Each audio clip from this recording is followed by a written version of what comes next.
All right, we're live. Hello, and welcome to episode number 60 of the Gaming Perspective podcast. You know, in this house, we respect 9 foot tall women. So, welcome, especially if you're 9 feet tall. But it's another week. It's more gaming news, tons of games to talk about, and a whole shebang of drama as per usual because video game industry cannot be not circulated by it. So, we'll get right into it. We'll get into introductions, and we've got a great guest tonight, too. So, a lot of stuff to cover. So, we'll get right into it. Introducing my usual co hosts, Samuel, stupid man thing, Tolbert. I strive for accuracy. I strive for accuracy in all things.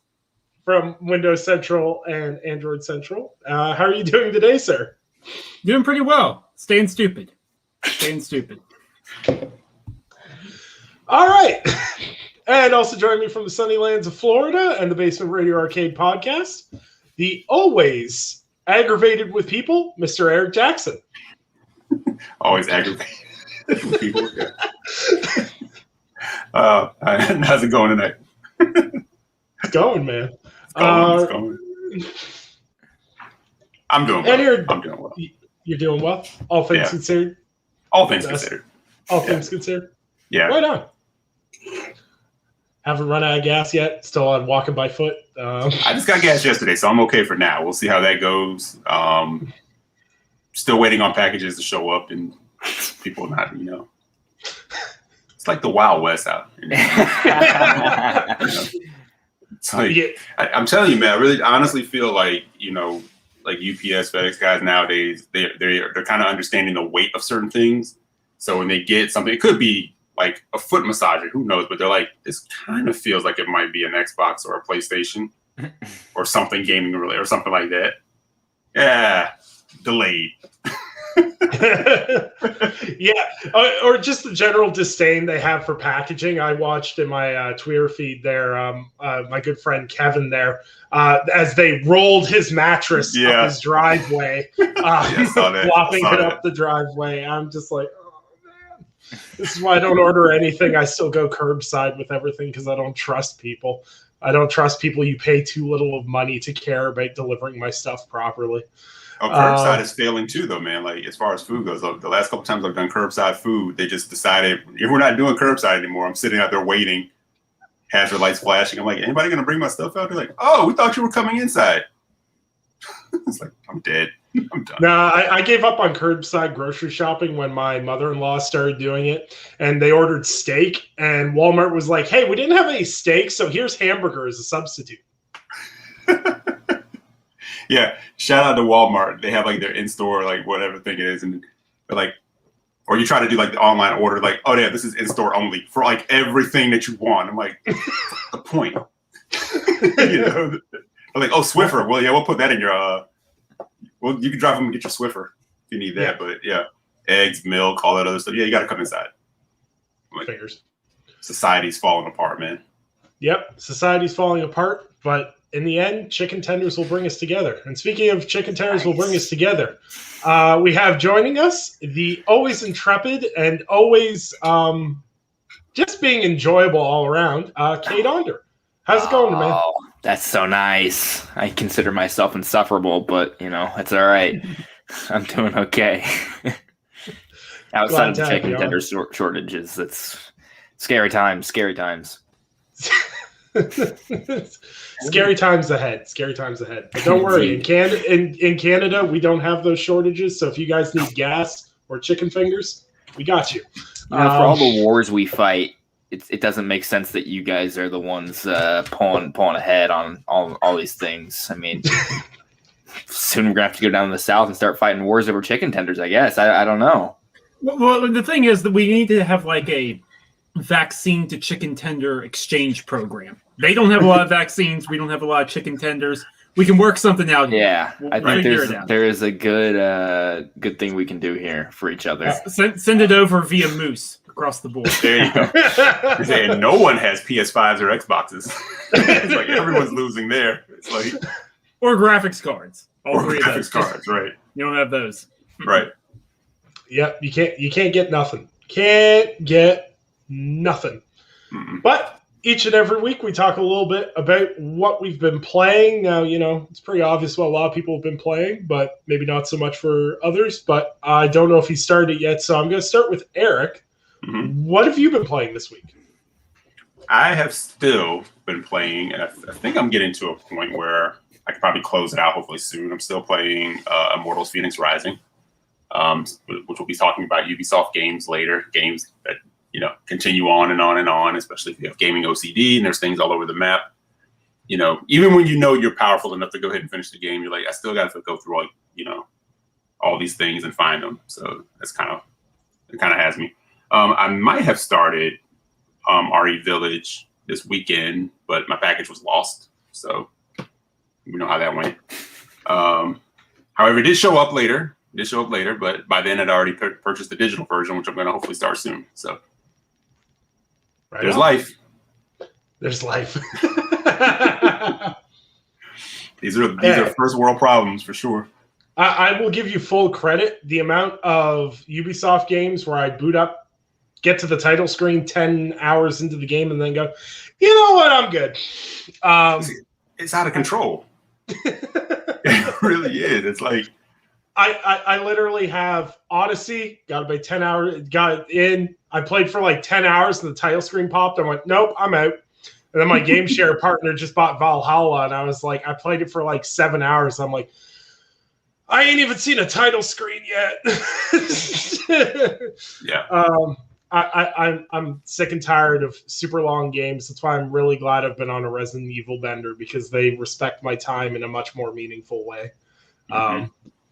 But Sam, what have you been playing now that you're not embargoed to the nines? Well, at least for the big thing you were playing last week. I'm still embargoed to the nines, just not for Resident Evil. That's the life, man. You just trade. Cade knows. You just trade one embargo for the other. Absolutely. It's like a rolling embargo. But what it is that's embargoed, like it changes up from time to time. So yeah, I played through Resident Evil Village twice now, actually, and I guess that kind of segues into our Village discussion / impressions. I love this game. Man. It's fantastic. Like I said, I played through it twice. I'm gonna play through it a few more times. I'm gonna try and get the platinum. I'm gonna try and max it out on Xbox. Like, that's how much I love it. I'm gonna play it through multiple times on both platforms. Nice. It's so much of the best of 7 and 4 put together. That's what it is. It's like the right lessons learned, carried forward. It's cheesy and it's very hammy and funny, but also it's legitimately terrifying at a couple of sections. And there's actually some scary, unnerving stuff. The combat feels good. It's a good length. It's not as short as Resident Evil 7 was.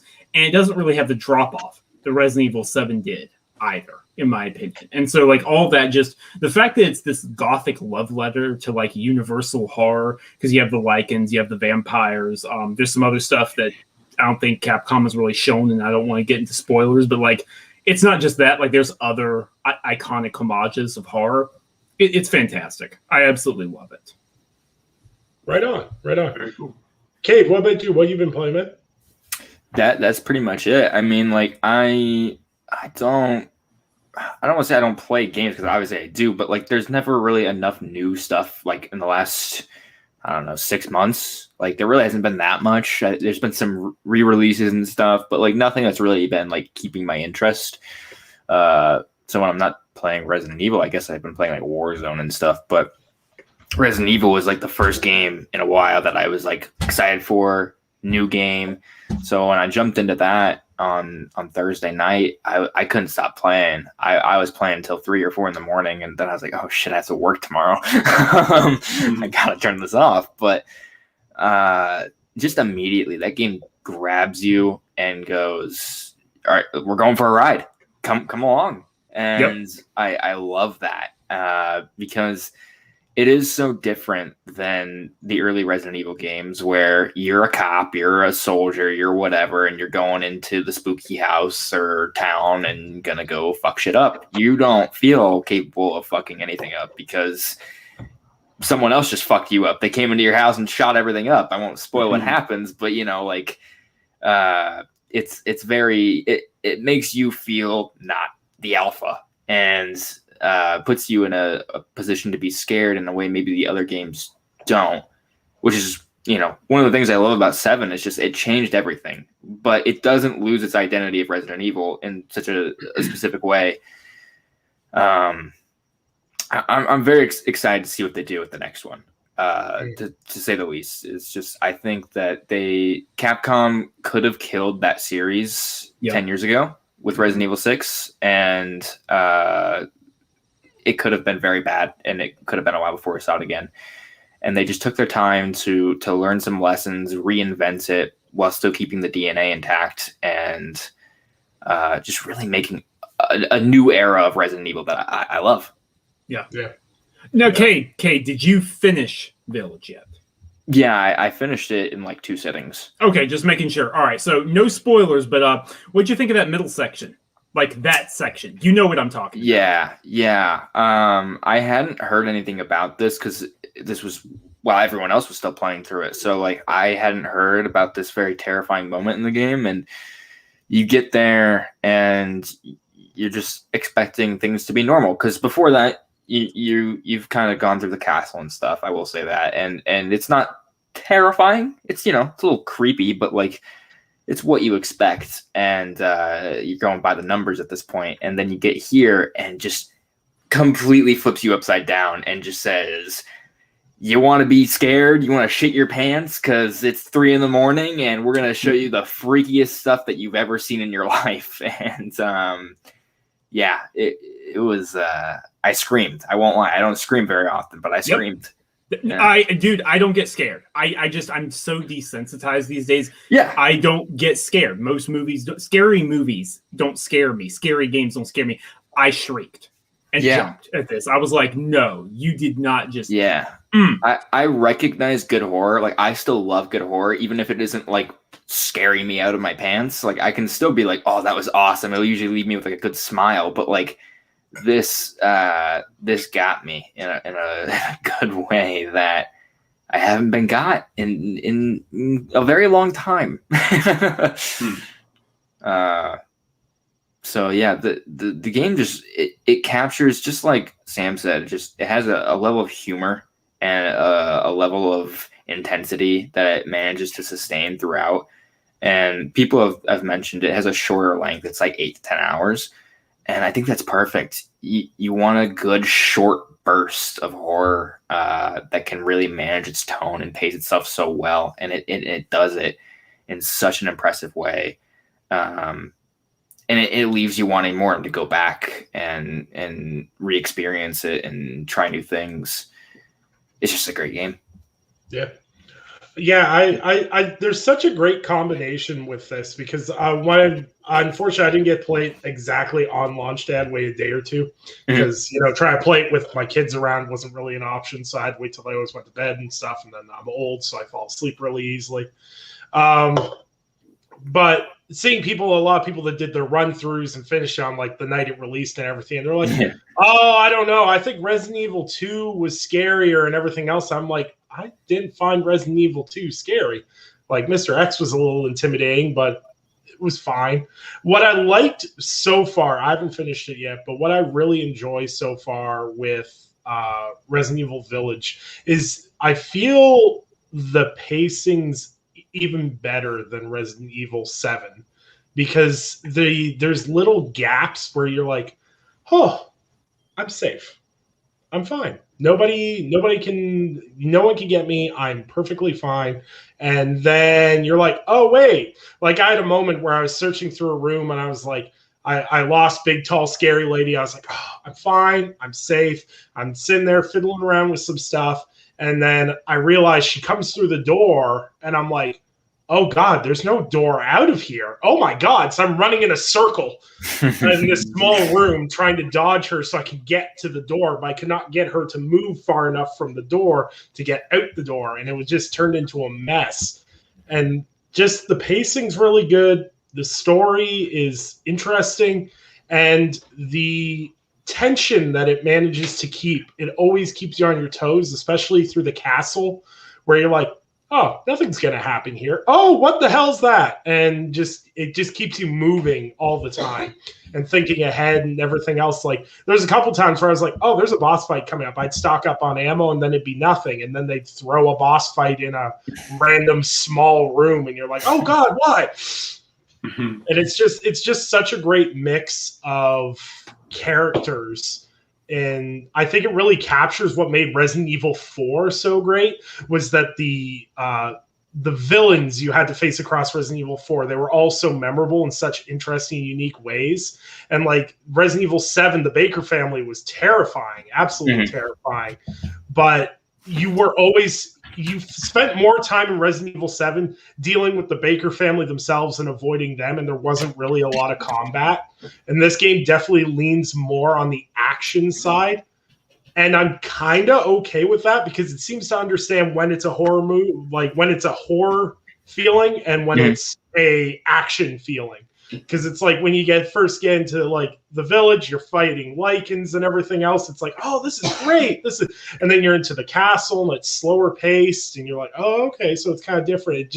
It keeps you going up and down, really, really well, and that's something I am really enjoying with it. And the one thing that I think it does way better than Resident Evil 7 is I like the guns a lot better. They actually feel punchier. And I'm not sure if that's because the enemies react more to them or it's the actual feeling of the guns. But I think it's both. I think it's like a little of column A and a little of column B. The guns feel a little better, but also the lichens are just way better basic enemies than the molded. The way the lichens, like, they cower away from you. You see them like clambering on top of buildings. Sometimes they'll like pace around you trying to gauge what you're going to do. They dodge at the last second. Fighting the molded was always a corridor fight. It was always, okay, let me just get far enough away from them and headshot them with pistols. Lichens, the same fight can go different ways, even if you do the same thing. And I like that a lot more.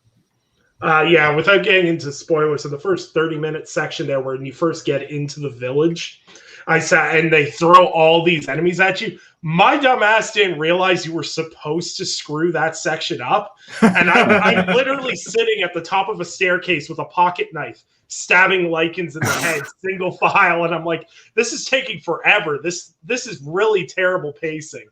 And then I finally realized, oh, wait, I'm supposed to trigger a cutscene. Whoops. Yeah. Crouching at the top of the stairs with a pocket knife was not what I was supposed to be doing. But yeah, no, it's really great, and it definitely feels more like a traditional Resident Evil game, but really leans on the DNA of Resident Evil 7. Like it's like they learned all the good stuff that they did with 7, brought into 8, but also went back to the past and went, hey, the Merchant was something that was really great that people enjoyed. And, just how the upgrade system works and everything else. And, like, the really rewarding exploration. Like, I spend more of my time looking at the ceiling going, is there a shiny light up there? Oh, crystal shard. And then, like, if the nosier you are, the better off you are later in the game. And I really, really like that aspect. Definitely not going to get the complete the game in 3 hours achievement. I think I'm already like 4 hours in. I'm like, I think I might be halfway maybe, but yeah, really great game. And I'm excited to wrap it up and finish it. And we'll be doing a spoiler cast on Resident Evil Village down the road once we all get our beat. TikTok, Eric. TikTok. I think. Sorry, go ahead, Eric. No, I was just saying I'm working on it. I'll get started on it. I think the really interesting thing about the game is that it's such a weird setting when you think about you play Resident Evil 7 and it's a house in Louisiana, and then you look at no one would have guessed. Yeah, they're going to go to Eastern Europe and have a big ass castle with vampires and werewolves. But that's why I love it. That's what's so good about it. It's like so. I'm thinking of writing something about this, Cade, but that was basically the thought I had where it's like Resident Evil has gotten so long in the tooth. I know people love zombies and liquors and regenerators and all the classic stuff. I get that. You got the remakes. That's cool. But for me, I can't go back. I need Resident Evil to keep doing wild stuff like this. And just like, no, we're going to pluck out a setting you'd never think of. We're going to do something crazy. And then at the very end, we tell you how it's actually tied into Resident Evil. Yeah. And it all works. Very cool. They're very smart about, doing new things. Like, and I said it, like, they keep the DNA of Resident Evil very front and center. Like, it's not lost upon you that this is a Resident Evil game. Even like when you're in the gameplay, the classic Resident Evil thing is that you are backing up or planted into the ground and shooting things. And that's how this game plays a lot of the time. You're not charging headfirst at them.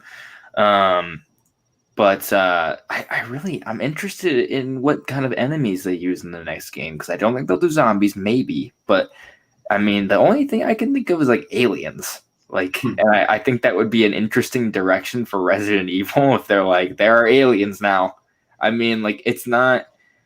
I guess a lot of the creatures in these games are man-made, right? And I guess that's not entirely true of all of the characters in this game. Like, the vampires are just vampires as far as I can tell. But it would be interesting if, they're like, we're just going to go fucking full send. There's some little Martians here. Yeah. And that's kind of the best thing about it. Is like my wife was looking over. I was playing. I was shooting stuff on the castle walls and stuff, and going through the rooftops. And she looked at me and went, "Are you playing Van Helsing?" Yeah. I was like, yeah, it's kind of very much like Van Helsing monster. Especially with the variety of enemies that you're killing. It's like hey, you got lichens, you got vampires, you got bugs. I don't like this whole Resident Evil thing where everything bugs are disgusting. Oh, I can't stand bugs, and in this, can't do bugs. It's very interesting because I can remember, and Sam probably remembers this too, like people kind of like pushing back and kind of losing it when they heard werewolves. I remember. I remember you and I were like, no, let's do it. Yeah, I'm like, you guys crazy? I want to see what their version of a werewolf would be. We've done the zombie thing. That's fine. I want to see what they do. And lo and behold, it's paying off. It's like create a creepy world. It doesn't have to be just zombies. Yeah. So I'm all for it. Yeah, and the lichens are great. Like the fact that they're so fast. Like when you walk up to a bridge and you see like one of them, and you're like, okay, there's one. You pull out your pistol, and then like three scurry over the wall and then run straight at you. You're like, oh, shotgun. Yeah. Right. It's great. The variety's great. And when you say things like, you can't go back, I kind of feel that a lot because it's like, oh, look, it's a zombie slowly walking towards me as I shoot him. It's going to be really hard to go back. And that's why I think the Resident Evil 4 remake that'll eventually come is going to be super interesting because I'm wondering with the nostalgia off and then after Village if people are going to have the same views of that game later. But we'll talk about that when that happens. And we're not talking about the terrible VR thing that's going to be a thing. God damn it. For the 4 people that have VR. But it's at least good to know that Resident Evil Village has been a good success for Capcom as they released a press release at 4 o'clock in the goddamn morning. It has been less than a week since Resident Evil Village was released, but the game is already one of the biggest successes of the year, selling more than 3 million copies in only 4 days, as revealed by Capcom in a press release. This is one of the best results for a game within the franchise. Now, don't really have to talk much about sales numbers and everything else, but what I want to ask you guys as a phrased question here is, do you think the future of Resident Evil is in FPS now? Because I do. I think this locks it in as they're going to remake the third-person games for the traditionalists, and the FPS versions is how they're going to go forward with the franchise. Because I feel like if they do a Resident Evil 9, it'd be weird if they went to third-person. Yeah. So there's a prominent Resident Evil leaker who's been pretty spot on by most things. He said that 8 Village is the middle chapter of a trilogy, and there will be a 9, and then that will kind of end this little story that they've been building out.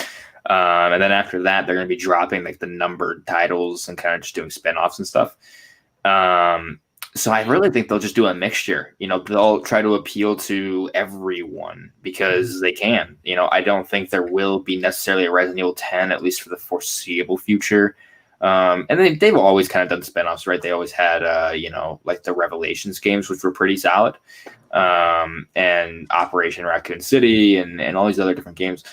And I'm very interested, if a game needs first person, do first person. If it needs third person, do third person.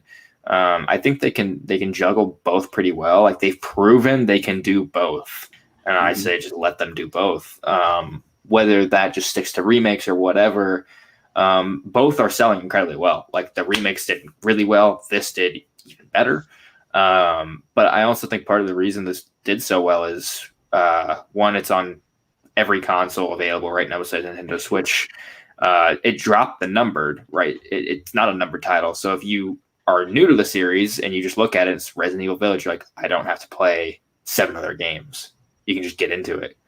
So there's a lot of different things. I think that they've positioned themselves in a way that they can do whatever the hell they want with the series. Like I said, like aliens, like anything is possible, which is so cool for a series that started out as a zombie series. Yeah, absolutely. Mm-hmm. Eric, what do you think? As far as what? In terms of like, what's the future of the games? Third person. Yeah. No, I think Cade makes an excellent point. Like since they've shown that they can do both.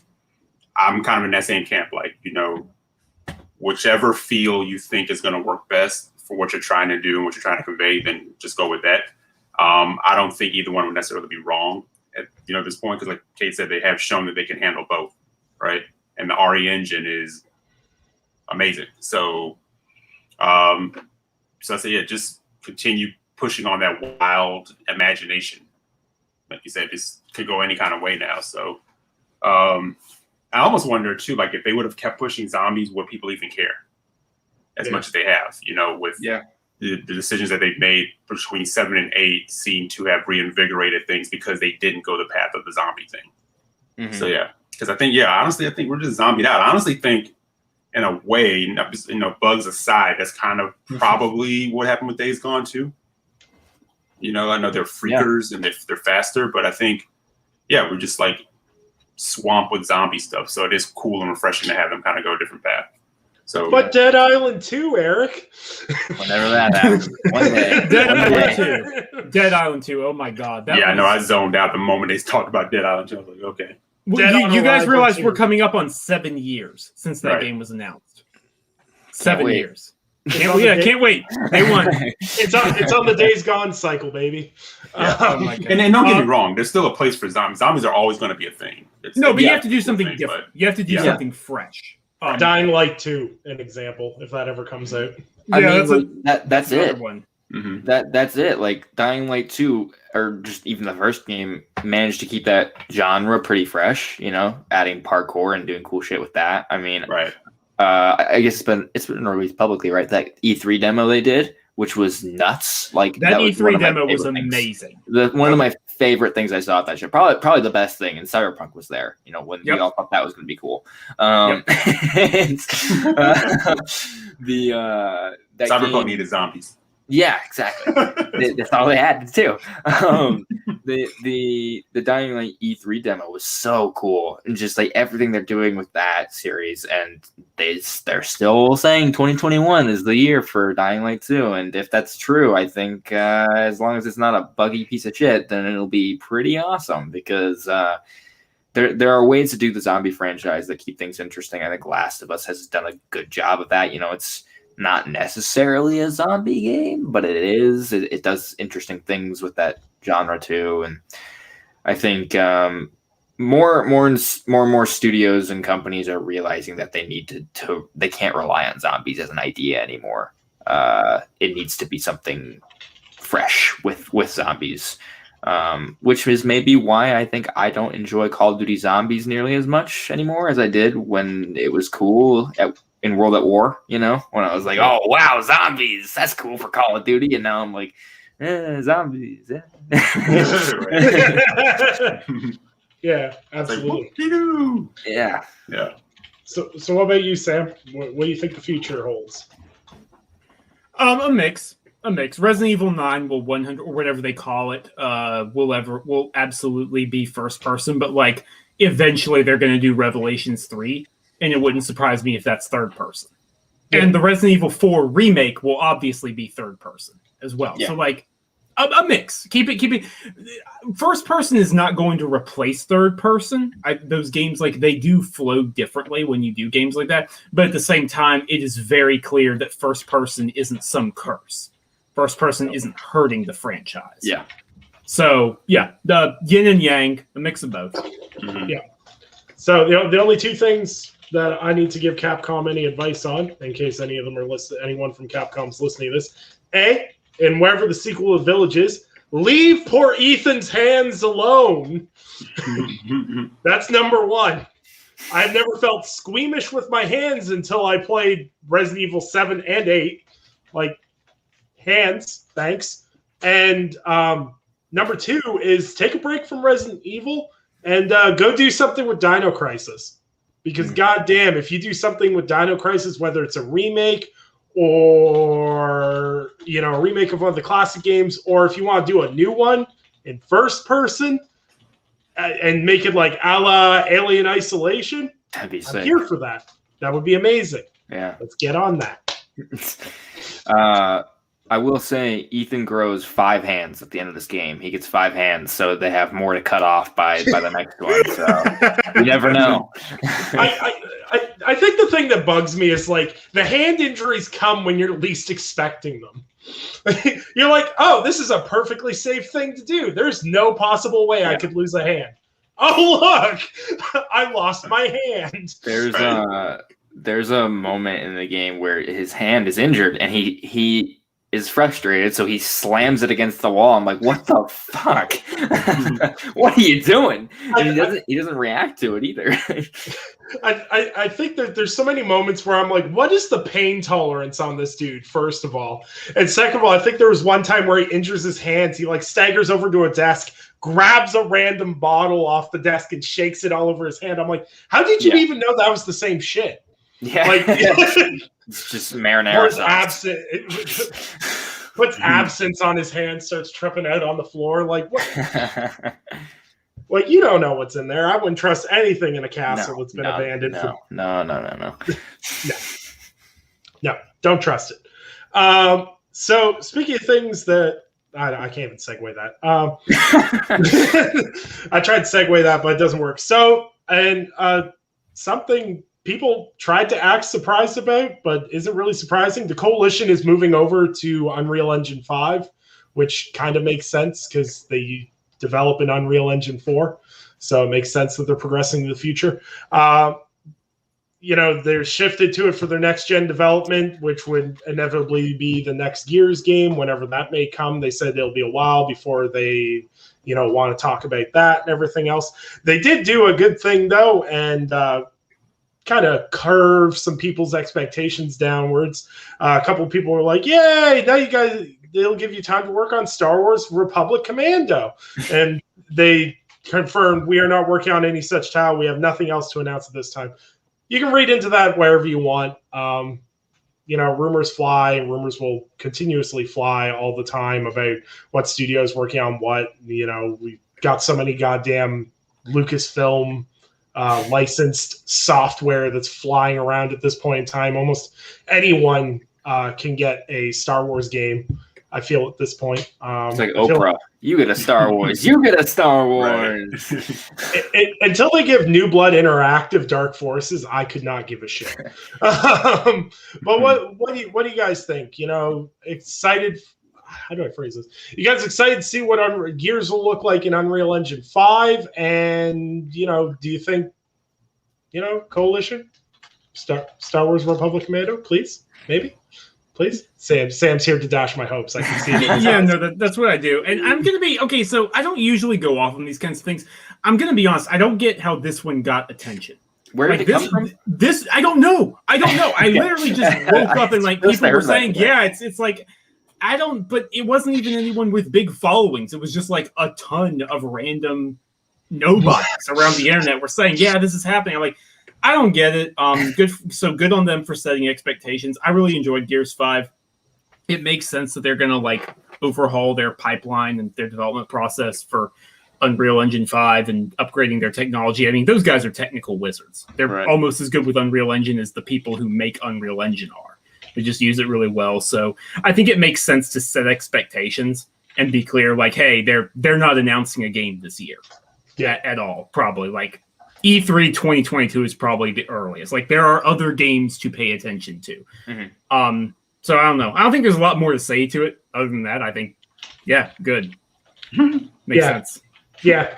It's always weird how sometimes in the game industry we'll see like this wild woolly story come out about development and people will pay attention to it for like 20 minutes and the studio's like, we're upgrading to the next generation of the engine, and people are like, holy shit, really? And it's like, okay. It's kind of oddball. I'm excited for Gears 6 because, I kind of became a fan of Gears in the lead up to 5. Sam was like, you don't get to play 5 until you play the other ones. And I was like, fine.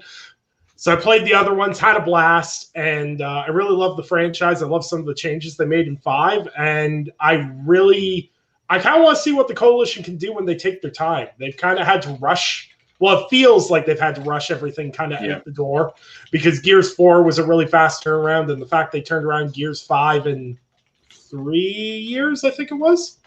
So 3-year turnaround on Gears 5. I'd love to see them take a fourth year and see what they can do, especially if they're going to be using Unreal Engine 5. Make that really shine, so to speak, and then let the franchise rest for a little bit after that. What about you, Eric, Cade? Okay, go ahead. Yeah, I mean, like I don't know what to expect out of that, because I feel like anytime I see it moves to a new engine, is it really like that noticeable? Like we've seen what Unreal Engine 5 can do, right? We got that like demo last year leading up to like the PS5 reveal. That was like semi Tomb Raider superhero, whatever it was, which was really cool. I don't know what to expect from using all that knowledge and applying it to Gears of War. It's like, I don't know what to expect. But as for the Star Wars thing, that's interesting. I think that must be one of those things where like, everyone was like, IO Interactive should do Bond. And then it just happened. Like eventually it was like, they're doing it. Like, I guess they just rallied enough support and they were really going to MGM and be like, let us do Bond. So, I guess maybe that's what's kind of happening here. I really don't understand it. Like, again, this was the first I had heard about it this morning. I was like, I didn't know this was a thing. But you said Republic Commando, and my whole thing has always been I want 343 to do Republic Commando or Bungie, because obviously Halo and Republic Commando just kind of they mesh. Obviously, one's a little more tactical. With Republic Commando, but I would love to see 343 take on that. If Xbox is doing Star Wars, which has been heavily rumored, let 343 take a break after Halo Infinite. I think they've done a good job at trying to revitalize that brand and just let them go play in someone else's sandbox. I guess they kind of did that with Halo, but you know what I mean. Yeah. I'll say I'm 100% with Sam. Like I saw this and I was kind of like, am I supposed to be excited? Yeah. Like I felt like I was like on the outside. I'm like, everyone was like all hype. I'm like, it seems logical. Like they worked in Unreal 4. It just seems, it's like getting an upgrade to Adobe. Yep. It's like I'm gonna Photoshop this one now. So so I was kind of surprised by that, but I'm like, okay, cool. And as far as like the Gears thing goes, like, I like Gears 5, I like Hive Busters, but I'm still in the camp where I really want to see them go for it. I really want to see a revamp of Gears because I know there are people that play it. I know it still has the fan base, but I just get this feeling that it's not hitting people the same way it used to. It's not. It's just it's kind of like it was kind of wild. Like when I played Hive Busters, I'm playing it and I'm still popping like rares, and I'm like, for just going through chapters, I'm like, why it doesn't seem like anyone's playing this. This is, to me, it was fantastic. I actually like parts of that more so than the Gears 5 campaign. Mm-hmm. So I'm hoping the time off, the shift over to Unreal 5, taking some time away. It's like now Rod's gone on to doing what he's doing. It's like theirs now officially. I want to really see them sink their teeth into it and see what their gears would be. Because 4 was definitely like the introduction. It's like the introduction to it. And then 5 was like, okay, yeah, we're playing around with this playground a little bit. Let's see what it is. 6, put your foot on the gas. Do something, blow our minds away. Like, I didn't even think about doing that in Gears type of stuff, right? And then on the flip side, the Star Wars thing, that'd be cool because outside of Gears, I would like to see this is a talented group of developers, like really talented. I don't think they get enough credit for some of the things that they're doing, honestly. I would love to see them kind of flex on something different. What if it's Star Wars or whatever else, in between this and the next Gears, I would love to see, or 5 and the next Gears, I should say. I would love to see them do something. So, yeah. Yeah. I'd love to see them do something outside because, that E3 demo they had when they were, God help me, Black Tusk Studios. Mm-hmm. Yeah. Yeah, that demo they had looked. Was that Shang Heist or something like that? Yeah, something along those lines. Yeah. They do not get enough credit, and for argument's sake, especially when I played through Gears 1 through 3 interchangeably felt like the same game with a progressing storyline. Yeah. 4 to 5 was like, oh, okay, we changing things up. There's a good mix of keeping it traditional and also progressing certain things, like some of the things they added with Hive Busters. I agree with Eric; it needs a bit of a change. But the biggest problem that a lot of studios seem to have with these big flagship IPs is the moment you start changing them drastically, people go, whoa, whoa, whoa, whoa, whoa, whoa. Is this even this anymore? But the thing is I think and it's easier to say than necessarily do, but the Coalition needs their Resident Evil 7 moment, so to speak, with Gears. I'm not saying change it to first person, because actually that might not be a bad idea. It'd be an interesting game. I think that'd be a cool spin-off, is that first person Gears of War. Yeah, but they need to have that moment where people kind of go, oh, okay, to kind of draw people in. I think Gears 5 at launch drew people in again. I think that was due to the sparsity of what the lineup was at that point in time. But I really think the future will be interesting. But yeah, it's an engine upgrade. We're going to see probably 6 more blog posts this year of developers going, we're shifting from 4 to 5, and it's somehow going to become part of the news, I guess. I don't know. slow news, I guess, right? Yeah. Slow news week. Yeah. And for the reason I would say too is I definitely want to see them take ownership and do their things, because now, they have more roommates, at Microsoft, and where everyone before is kind of like, the Halo Gears 4s or whatever you want to say. But by the time the next Gears rolls around, we're going to be well into what the other studios are going to be up to as well.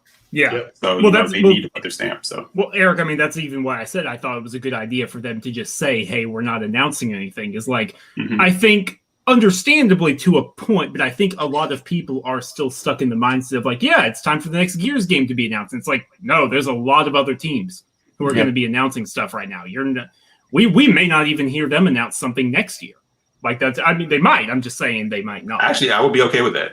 Like, I think it's fine. I think as long as, I mean, because there's just so many others. Like you got Arcane Austin, you have Machine Games, you have stuff like Obsidian's Avowed that we need to see. So like, yeah, there's plenty of room. Play around. Have some fun. Nick wants a Gears stealth game. I can feel it.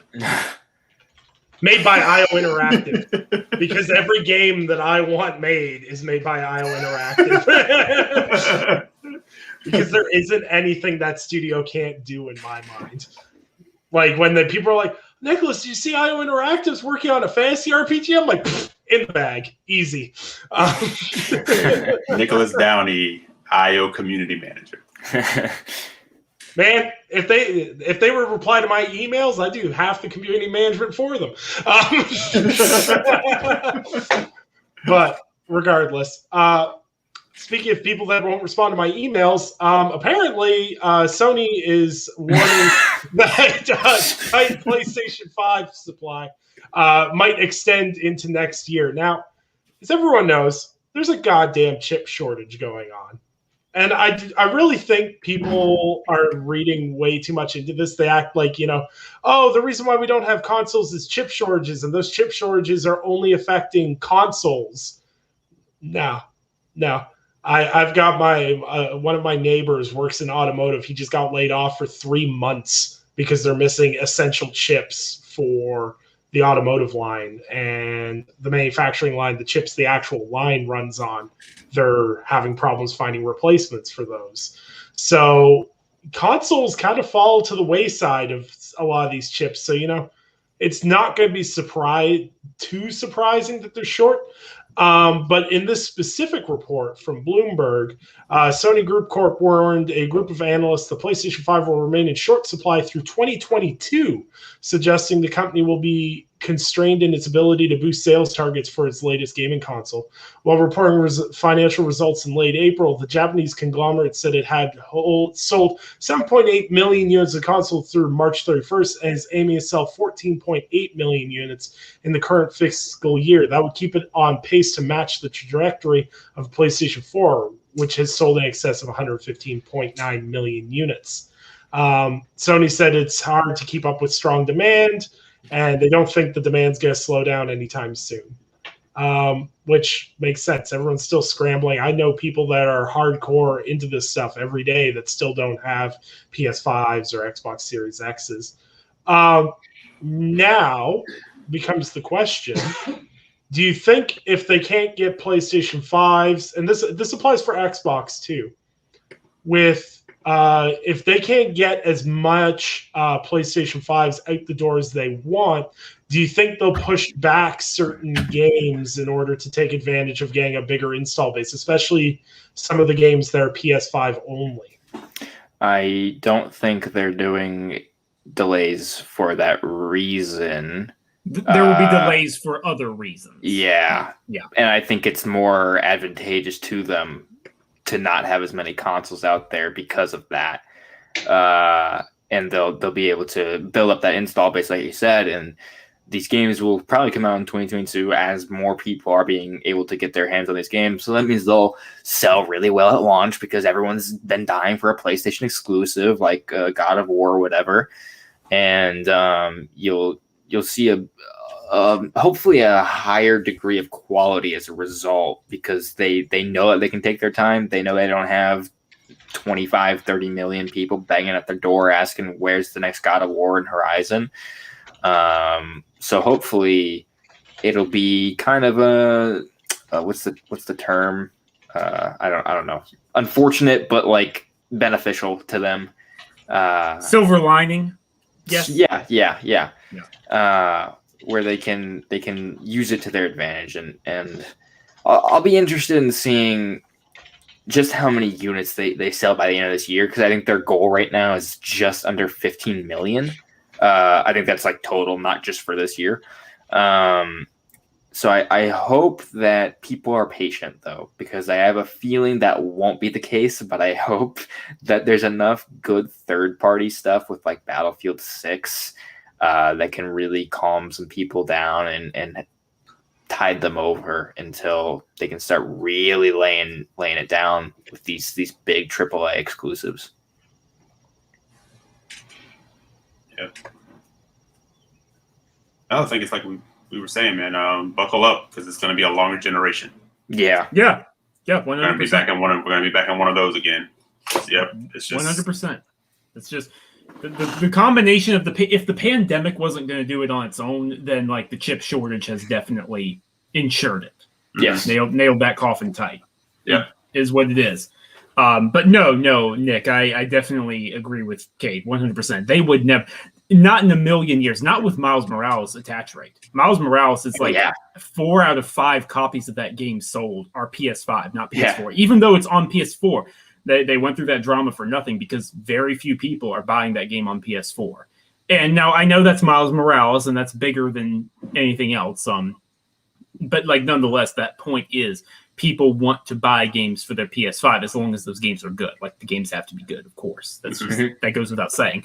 Poor Destruction All-Stars. I'm sorry, but like, I don't know. Cyberpunk sold incredibly well. Well, I mean, I'm not going to get into that, but like the point is, like it's going to those games are getting delayed, but like it's a happy coincidence for them that like, oh, Gran Turismo got pushed back to 2022, but hey, the bright side is there will be more PS5s out. Yeah, going to be the same story for God of War. Like that's how it's going to roll. Yeah, which now will also still make it interesting for Horizon. Horizon's the curious one. Yep. Horizon's like because Ratchet's obviously like Ratchet's safe. Ratchet's in a month. Like that's not getting delayed at this point. That's going to come out. So Nicholas, you're muted. Sam, I am once again asking you and Eric to not say something is safe when it comes to game delays, because you guys sat there and went, "Oh, Deathloop can't get delayed. It's releasing in like a month." Okay, but Deathloop getting delayed was weird, man. Like Deathloop getting delayed was weird. Like we were almost there. Yeah, like that was like around the corner. That was, yeah. It's like you saw the car coming down the street, like, oh, we're good. There they are, and also, car blew up. Yeah. So like, I don't know. I feel safe. I understand your concerns, Nick, and Eric and I share the blame on that 50-50. They just had a big showcase for Ratchet, right? So like they feel a little more confident about it. Exactly. Like they literally just showed a ton of gameplay. It looks hyper polished. It looks gorgeous. I feel safe saying Ratchet is safe. Horizon is definitely the question mark.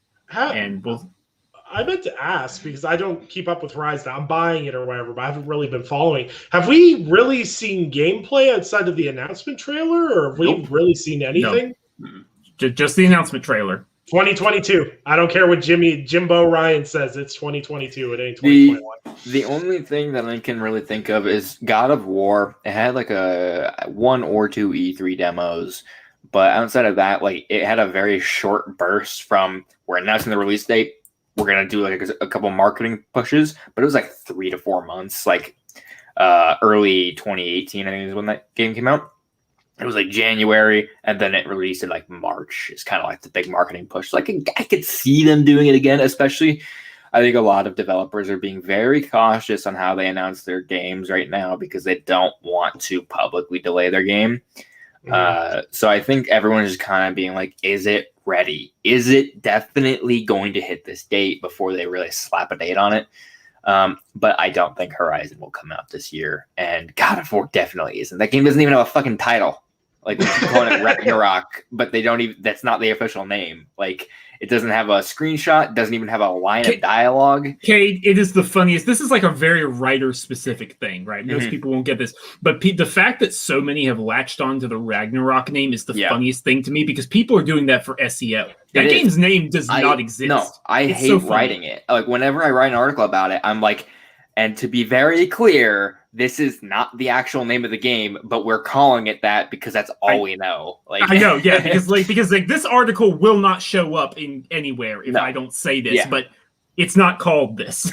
I've been very specific about that. It's just so weird. Like even like the last year's trailer, I'm pretty sure used old dialogue from the first game, if I remember correctly. Like there was voiceover. But I don't remember. I don't think the dialogue I think was new. The music was not. The music that's what it was.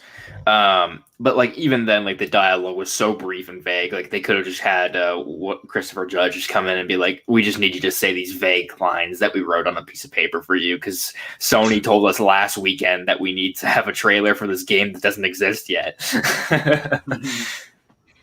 Yeah, I think we could. I think it is possible to possibly see or have a small update or even some footage of something for Horizon. But but I still, I'm not completely sold that it'll be this year. I do think though, Ratchet might be in like a fortuitous position as far as when it's going to release and then becoming something of an attach rate type game. Like when people pick up a PS5 or finally get one, that is the game that you also grab with it.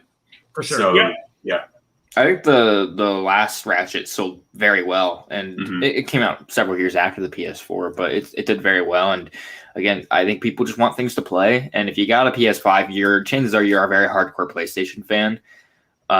So you're probably going to be like, yeah, I'll pick that up, and it looks good. So why wouldn't you? And the interesting thing about Horizon is that they announced it for 2021, right? But I remember the first one came out in like February of 2017. Yep. And it did so well at that time. I'm like, I feel like if it gets delayed, it'll probably end up in that window there. It probably like February 2022. Yeah, or like March or whatever, and fill that void, because there's usually dead space there. And there's always like a big game that drops that does really well because it has no competition. I can see that eating up that space, and I think it'd be really smart if they did. Yeah. I definitely think like Horizon as a franchise is massive now, especially after the success of the first game. But I always kind of like, I don't know, I always get kind of like iffy when I see people try to jockey for release dates that could possibly land around Battlefield and Call of Duty. Yeah. Because I have tons of friends that religiously buy a wide variety of games, but if it comes out in the Call of Duty Battlefield timeframe, they do not care about buying a game outside of those games. Especially this year, Battlefield 6 is like, I know people like really like Battlefield. I'm a number one Battlefield fan, but like people have never talked this highly of the series before. I feel like maybe I'm wrong on this, but no, like, it's not just you. Like, yeah, this one, I pray to God DICE has something special, because it sounds like they do. People are excited for this one, and also like, and this is the rumor mill, of course, but like it's a lot of trustworthy sources that have been wrong. It seems like this year's Call of Duty is in even worse shape than Cold War was. It's gonna beat the shit out of it. Yeah, so like if that happens, like Battlefield has a real opportunity here.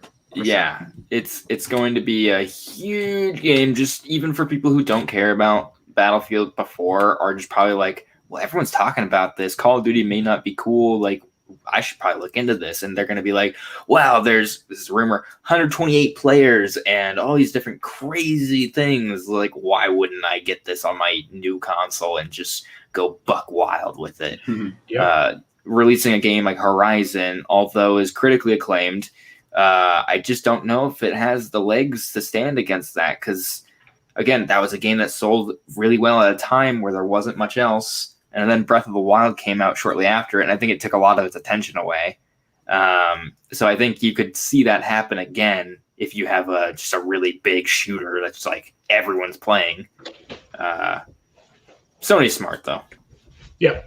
All I just don't want to happen is I don't want Horizon to come out and then Breath of the Wild 2 to come out a little while later. So I have to listen to the incessant, well, Breath of the Wild 2 is better because, or Horizon's better than, God, nobody cares. You're a bunch of nerds.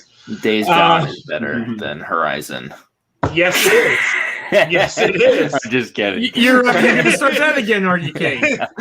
You ready to be Twitter's main character again? I'm Cade's boomer on this one. I'll ride with him on this opinion. Nice. So. But you are right, though. Like, Horizon could theoretically release next to Breath of the Wild 2, because the document that came out from Xbox, obviously they don't know anything, they're just predicting, was that they expected Breath of the Wild 2 to release last year. And I think there was a good chance that could have happened, maybe. But I think Nintendo's already confirmed they will start talking about it more this year. And Nintendo, when they actually start talking about their games, rather than just announcing it, when they start talking, means it's about to come out. So I think there's a very good real likelihood that both come out again at the exact same time, which will be pretty interesting. The discourse. But, onto slightly less discourse things. So Sega and RGG Studio announced that Lost Judgment is the next game in the, I'm not going to call it the Judgment franchise because that just sounds terrible, but the spin-off game from the Yakuza franchise. Judgment is getting a sequel, which will follow the main protagonist from the first game. And they said this is going to be paired with the fact that the Yakuza franchise going forward will be turn-based. So basically, Judgment has become the beat-em-up style game that they're going to continue to pursue, that were like the old Yakuza games. And Yakuza going forward will be a more turn-based JRPG focus, which man, I'm so okay with all of that. That is so A-okay with me. And also, as a interesting note, this will be the first RGG game that has released worldwide simultaneously. This is not released in Japan first and then, released in North America 6 months later. This is a worldwide release of September 24th. And obviously that release date, I would say, is flexible due to, pandemic situations and everything else. But is anyone interested in this game? I love this series, franchise, whatever you want to call it. So I'm day one with it. But anybody else? I'll be interested eventually, but I haven't played the first yet. Like, I'm glad they're doing this. It's cool that it's a day one release worldwide, but I'm not going to be able to buy it day one. However, Eric is impressively going through every Yakuza game this year, so we know he'll be good for it.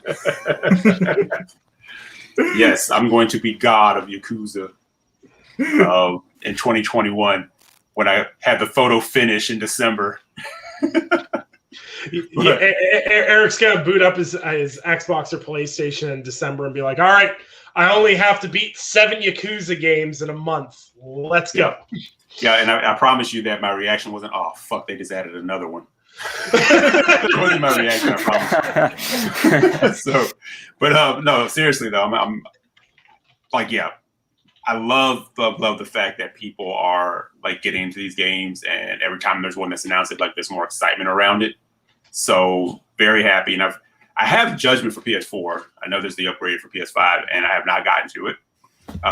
So I have like a whole lot of Yakuza type games to play. It's gonna take me a while.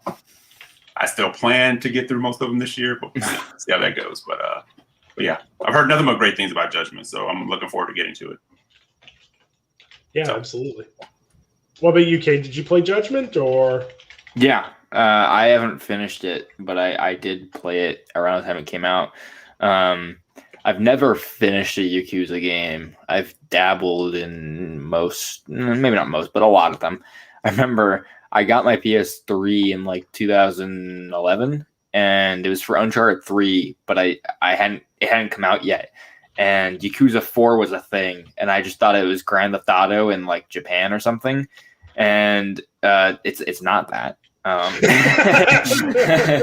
And so you can imagine an 11-year-old being like, well, this is dumb because all I'm doing is going to batting cages and hitting baseballs and not stealing cars and shooting people. I wanted Sleeping Dogs before Sleeping Dogs, and it wasn't that. And I've come around since then because I know it's not that anymore. And I'm like, oh, this is actually really good. And Judgment is also really good.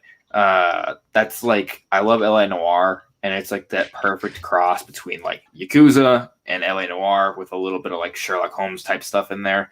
It's a weird kind of interesting idea for a game, but I love it. And I'm excited for this one. I need to finish the first one before this new one comes out. But the trailer was really interesting. Like the whole idea that this guy who groped a woman on the train is now like confessing to a body being in the city. And you're like, wait, what? How did we go from this to that? And he's got an alibi because he was the one who grew up that woman. And it's just like a weird idea. But I'm like, I'm in. This is a cool story. This is like Columbo. I'm in. Yeah. Yeah. I any form of detective gameplay, I'm automatically in for. I did not realize you were a man of culture with the LA Noire. Yeah. But that's one of my all-time favorite Xbox 360 games. No matter how much Doc tells me it's a terrible game, yeah, he's wrong. I will. Yeah, he is wrong. He is fraud, and that's fine. But yeah, no, I'm 100% in, and the thing that really stuck out for me is I'm glad the Yakuza is staying as a turn-based game, and I know some people that are longtime fans are kind of hesitant on that, but Yakuza Like a Dragon was so good. Front to back, like I do not like JRPGs because it's like, oh, here's 40 hours of story stretched across 110 hours of grinding. But Yakuza Like a Dragon managed to make it interesting and make when you're grinding for stuff part of the story and tell interesting side stories. It's just the writing and the talent that they have behind those franchises works really well for a JRPG because all these side quests that you do to level up have meaning and have interesting side characters. And it's just a really good formula that meshes with JRPGs. It's something that Dragon Quest, goddammit, cannot figure out. It's like, go beat this thing in the woods for 15 hours. Why? Character progression. Sure. But yeah, really excited to see that. Now, Ubisoft had some stuff to say financially and everything else today. I did not care enough to read it. They still used a goddamn Splinter Cell in the thumbnail, but, won't announce a goddamn Splinter Cell game. I don't know how many threatening messages I'm going to have to send to Marcel at this point. But, Sam, give us the lowdown on the Ubisoft financials. And of course, like with any financial thing, people stuck their nose in and got really dramatic about it very quickly. So break it down. Yeah. Long story short, it was a great year for them. They had a lot of players playing things. I have a sneaking suspicion that it has something to do with the fact that there was a lockdown and global pandemic last year. I don't know. Could be connected. Maybe. Just a suggestion. They didn't give a lot of hard numbers in terms of sales. They did confirm, Eric, you'll like this, that Immortals Phoenix Rising they could view as an evergreen title, that it is selling okay consistently across the month. So, and they said they're happy with it. So that's good. That seems to be good. Seems like they're not abandoning that. Right. Because, we both like that game. And then Assassin's Creed Valhalla, much to the chagrin of everyone who wants the 15-hour games back and hates the 300-hour ones, they have confirmed that Assassin's Creed Valhalla is the fastest-selling, most successful Assassin's Creed game of all time. So I'm just going to say why we're not getting Splinter Cell. God damn it! Someone isn't putting their money where their mouth is, or rather they are. Like, actually, the reverse of that. Like, people are putting their money where their mouth isn't. This ain't adding up. All I see is people complaining about the Assassin's Creed games being too long. And all I see is that the longer they make these things, the more they sell. So you tell me how that makes any sense here. I don't know what to tell you. It's me. I'm people. No, dude, I'm part of the problem. I bought it. I liked it. So I'm part of the problem too here. But I'm just putting that out there. Most successful game. They have confirmed it will have more post-launch support than any Assassin's Creed game ever before it. So even more DLC, even more. I bet. How long do you think that game is going to be when they finish adding DLC to it? You think they can hit like the 400-hour mark? Some nonsense like that? There's just an infinity symbol next to Yeah. You know what? I'm so sick of it. We're going to do DLC we're going to do long-term story DLC for a 120-hour game. Lord, why? Why? Because it's successful. Like, I mean, that's the thing. Like, I'm being funny, but I'm being serious here too. It's hard for me, and I'm the guy. I want those 15-hour games back. Yeah, I've said before, Ubisoft, you have the resources. You have more studios than anyone else in the world. Yeah. Well, no, actually, I think Embracer just overtook them. All right, so second biggest in the world. Like, you have the resources to give us, like, throw us a bone, like, make a 15 to 20-hour game here, there. But at the same time, from a business perspective, I mean, it's obvious why they're doing it. It's working. The strategy is working. They are pursuing the thing that is making them more money. I don't know what to tell you about that part. It just is what it is. Curiously, they did not have any real updates on Watch Dogs Legion. Eric, I think that has something to do with the blowout sale that you posted.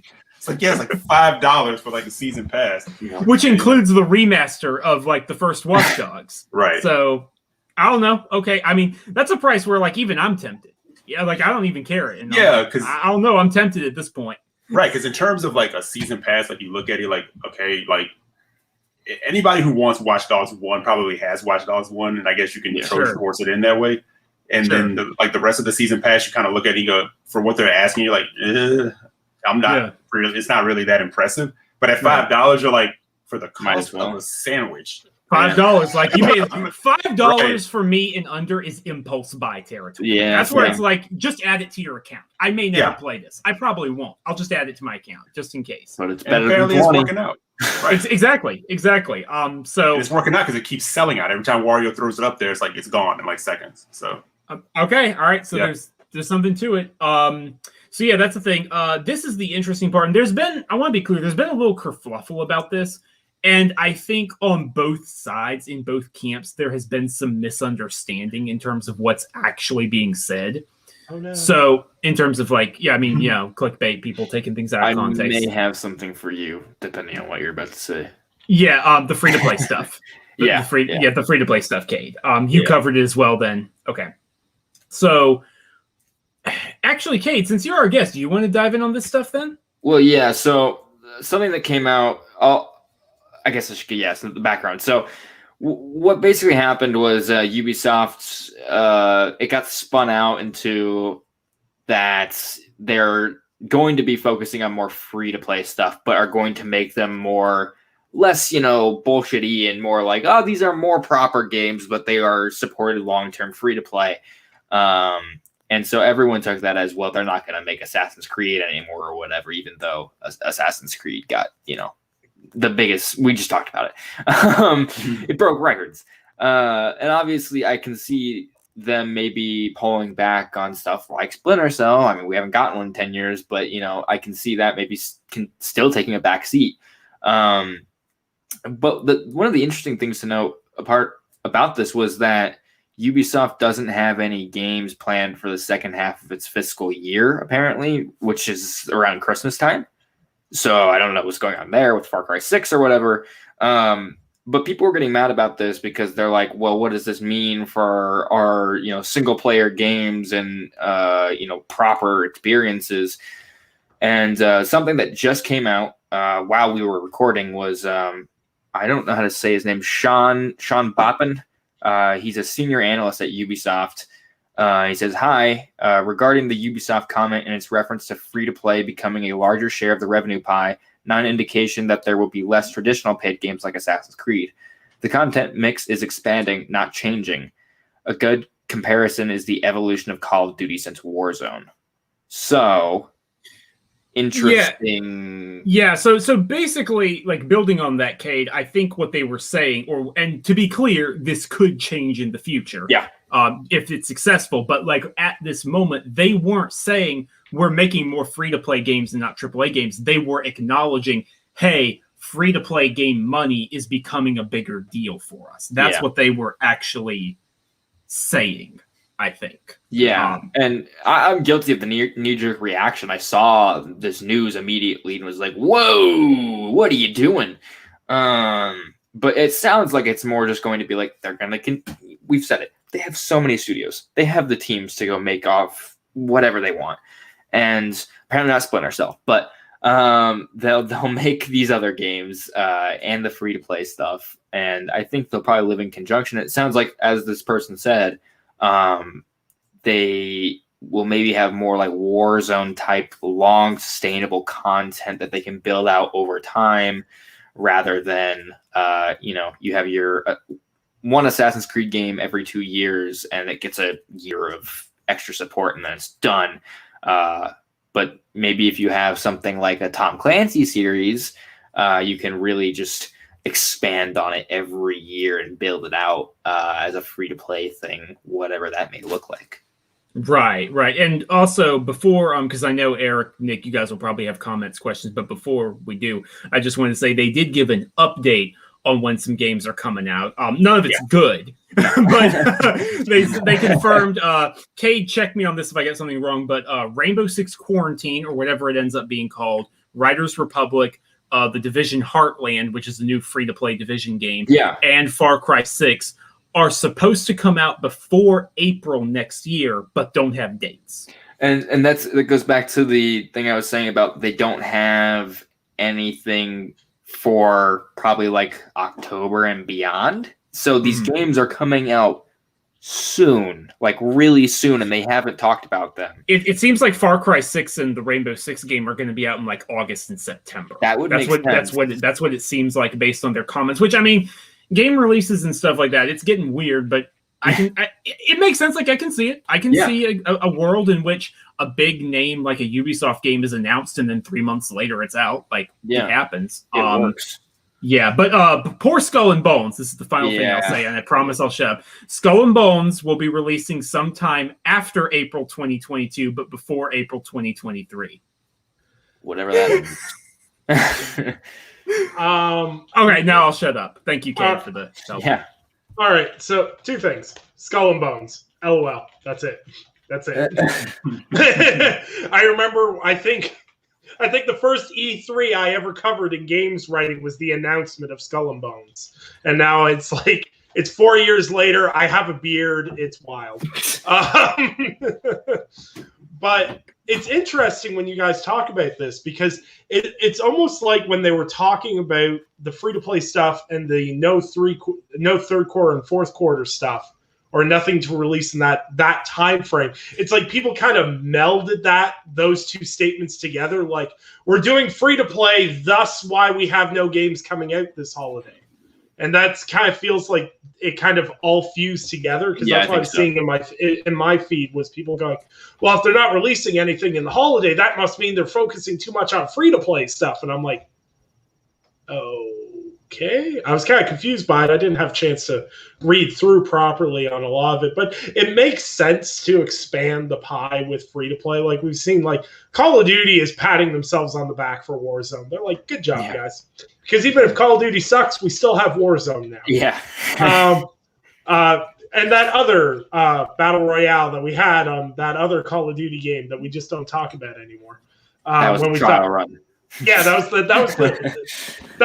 was the redheaded stepchild of Battle Royale for Call of Duty. But more companies are going to be dabbling in free to play. It's a very viable market when you've got $0 entry and then a bunch of microtransactions for skins and stuff. You can turn a pretty buck if the gameplay is addictive enough.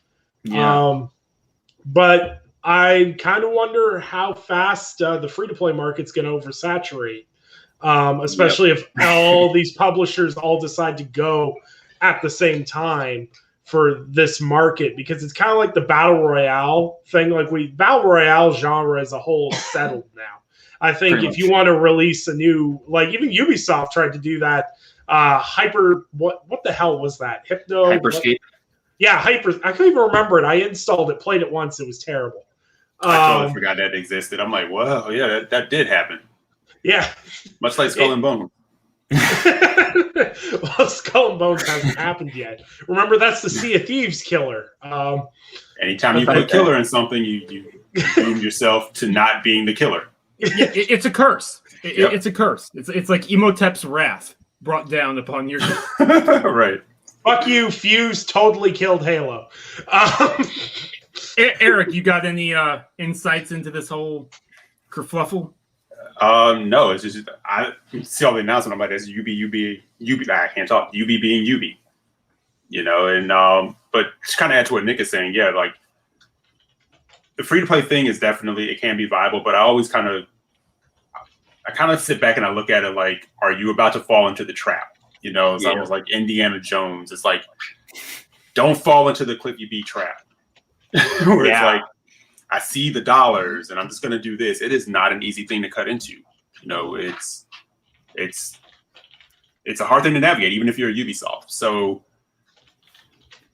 I don't know. If you have something that you want to try it. I'm all for them kind of like scaling back. If the scale back means that you're not going to just throw out the bloated game just because you think it's like $1 to minute, comparison thing. It's like, because I do feel like too many companies fall prey to, we need to bloat this so people feel like the $60 to $70 that we're going to be doing now is worth it. And I think people value time more than anything. If you give them a really good experience and it's X, Y, Z amount of hours, 10 to 20, as you've seen with Resident Evil 8, people are okay with that, right? You don't have to bloat it. But then again, I don't know. If you're sitting there saying, we're going to start trying to get more into free to play and we're going to scale back on our AAA, I still don't really know what that means for Ubisoft because they've already been kind of a mess and all over the place and not really listening to people and giving them what they want. It's like, I always kind of feel like Sam Fisher died so that, goofballs who want to run from an invisible wall trying to kill them can live. That whole, I think it's very fair to be apprehensive of them saying it. I was just the point I think Cade and I were trying to make is like, I think people did get some wires crossed in terms of the immediate future. Right. And that's my thing with UB. Like never try to nail them down to what they say. They say a lot of things and then it doesn't add up to anything that they said. Because you remember when they said Valhalla is going to be smaller? And people were like, "Oh, yeah, that's gonna be awesome. You're gonna bring it down." I'm like, "No, that does not mean that this game won't be bloated." Yeah, the map's smaller, and it's like that game is meatier, I think, than Odyssey, right? Yeah, no, it's denser. That's the thing. There's a lot more going on. Denser, right? Yeah, exactly. Yeah. It's just the map is smaller, but the game is bigger in every other respect. Right. It's like you know how many kids failed out of college trying to finish Valhalla. It's like, you know, and still didn't get it done. So yeah. So I mean, for me, like, I'm loving, you know, what Immortals is doing. I still think it's a little bit blurry. I think that game probably could have been the test for doing, you know, 20 hours, you're in and out, you've done pretty much everything it needs to do, or you 100% did, right? Mm-hmm. But they still kind of fell into the Ubi trap. I would love to see them kind of scale it back, because they've kind of lost me as a big Ubi fan. Like, I don't pay attention to everything that they do anymore, because I went through Origin, I still have Odyssey, and then Valhalla came. I'm like, I'm never going to get through those games. And get Yakuza done. It's never going to happen. You know, and I want to play Valhalla, but I'm like, I want to play Odyssey. I just can't do it. I'm going to have to pick one or the other, and I don't really feel like they're offering me anything I really want to do. I don't want to get that trapped. So in that regard, they've already kind of lost me. I would love for them to kind of bring me back, but this is, I don't know, like I said, it's Ubi. This is kind of what they've been doing. You know, you see what they do with Siege and everything else. So we'll see what that means for them. But yeah, free. When I see someone say free to play, I'm like, do you even really know what that means or how to like parse that? Yeah. Yeah. It's I'm honestly surprised they haven't done like a Rainbow Six or Ghost Recon Battle Royale. Doing Hyperscape was a weird thing, instead of being like, we have two tactical franchises here. We could turn these into Battle Royale games, and they didn't. I think that's why they're announcing the Division Heartland. That's why. I don't know what that game is. It could be a Battle Royale. I mean, you're taking it to the Midwest, a lot of cornfields to hide in. You know, there's a lot of different things they can do with that game. I'll be very interested. I hope to see that. I guess it will be at E3. I don't know what that game looks like, but I'll be very interested.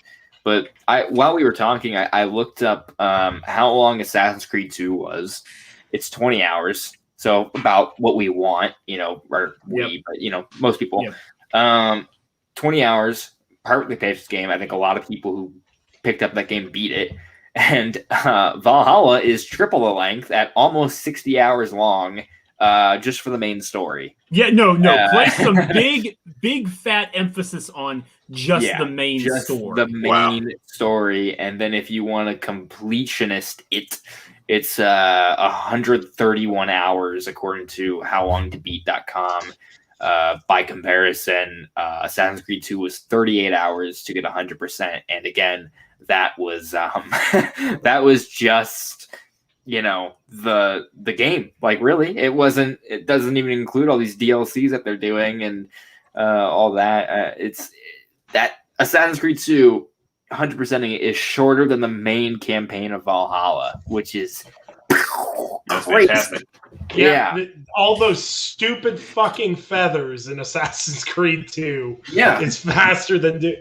And see, you know what? Ubisoft likes experimenting. So here's the experiment for you. Assassin's Creed Valhalla is your best-selling Assassin's Creed ever. That's cool. Do a spin-off Assassin's Creed game where it's 20 hours. Yeah. See how that does. See if there's an audience for that. Do the Resident Evil thing. Do an RPG. Yeah. Do a traditional one. I don't care. Figure it out.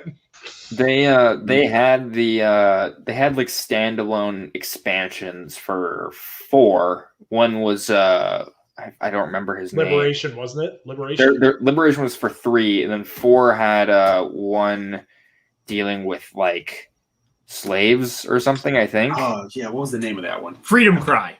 Freedom Cry. That was it. Yeah. And you could go and do that, and that was like a reasonably long experience. I think it was maybe 10 hours, maybe a little longer, and that was a good experience. I don't remember it, but it got me my fill, and I was like, okay, yeah, I enjoyed this. But the rest of them are just, they're so long and so bloated. I don't know how they make that. I guess they have rotating teams like Call of Duty does, don't they? It's not. Yeah, and also keep in mind that their teams are giant. Like you hear like Ubisoft Quebec, Ubisoft Montreal. It's like those are literally like over 1,000 people. Yeah, it's just, they're massive. And then they have like 40 other teams around the world. Yeah. You have Ubisoft Sofia, Ubisoft Frankfurt, Ubisoft Singapore, Blue Byte, Shout out to Marcel. How you doing? You got Ubisoft Toronto. You got there's so many. So like they throw bodies at it. Yeah, that's how they do it.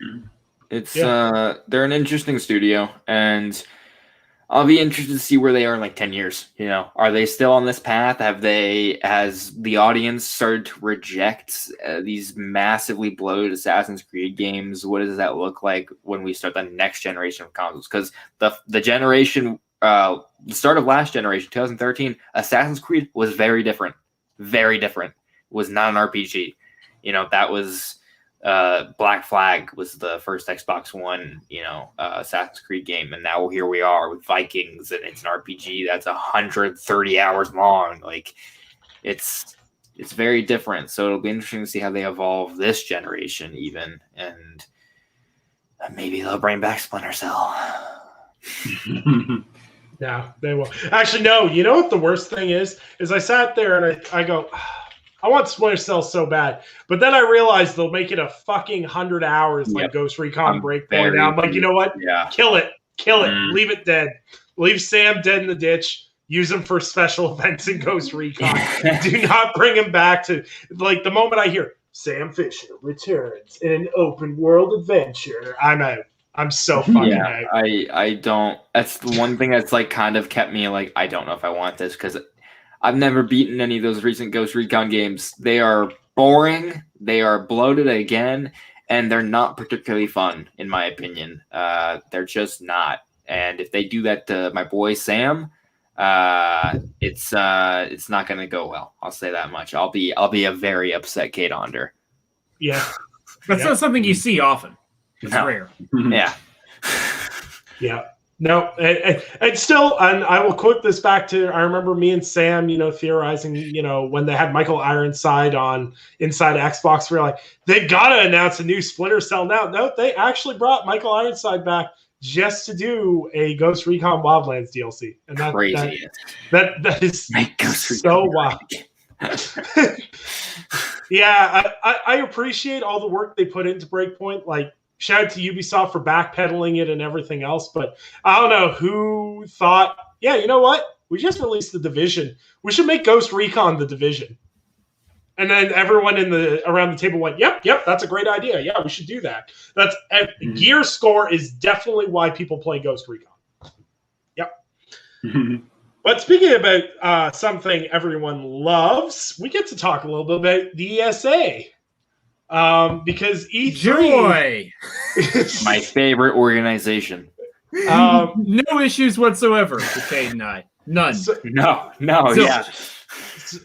the ESA, which I now refer to the Nemesis project because they refuse to fucking die, E3 continues to grow. More and more publishers are signing up for this online E3, and it honestly is kind of blowing my mind at this point that after last year,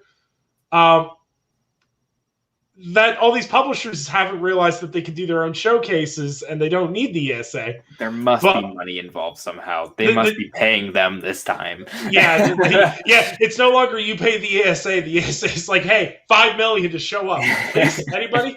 But I think the most insulting thing about this is we're going to have the Summer's Games Mess 2.0 on top of E3 because some people have gone back to E3 and some haven't. So now we have a great mix of everything. It's just a fucking mess. So many events.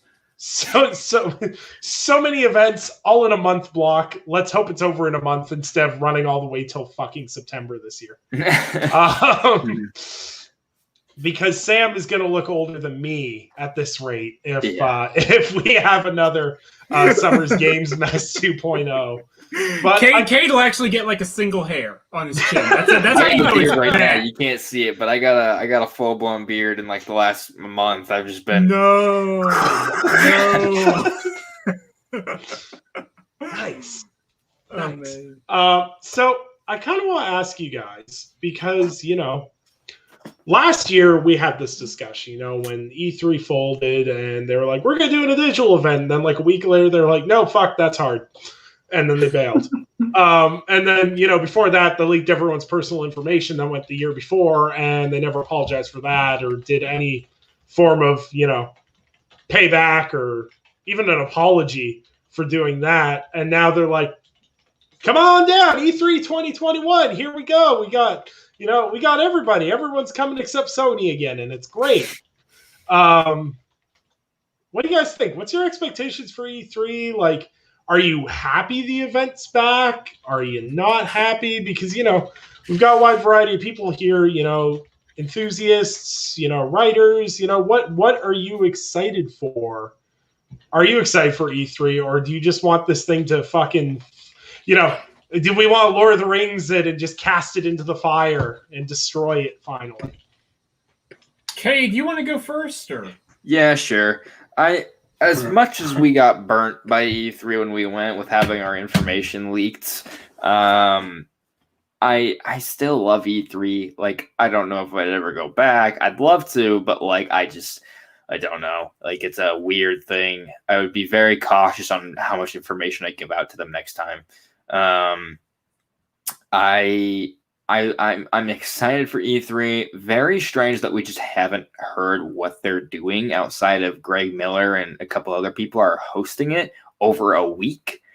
I don't know what that means. Like, I don't know how this will run. Because, right, like, when I think of E3, I think of, like, G4's coverage and, like, how it's, like, this big blowout of information, and you got people coming over, getting on camera on the show floor and showing their demos, doing interviews, and all this different stuff. Doing it digitally is going to be so different because it's so focused. E3 is not focused. Like, it's a very sprawled out event to a lot of different outlets. You can go to every outlet and get something new from it. Obviously, you have all the reveals and stuff from the stages and stuff, but like when it goes time to the show floor opens, it's very different for everyone. And that won't be like that this year, more than likely. I imagine they'll probably have press demos like ahead of time. Like they always have like Judges Week and stuff. I imagine they'll have stuff like that this time around. And I'll be very interested in what that looks like. But I hope that they're going to do virtual demos. I think that's the only way E3 can really stay in people's minds in a way that Summer Games Fest, Gamescom, and these other events can't.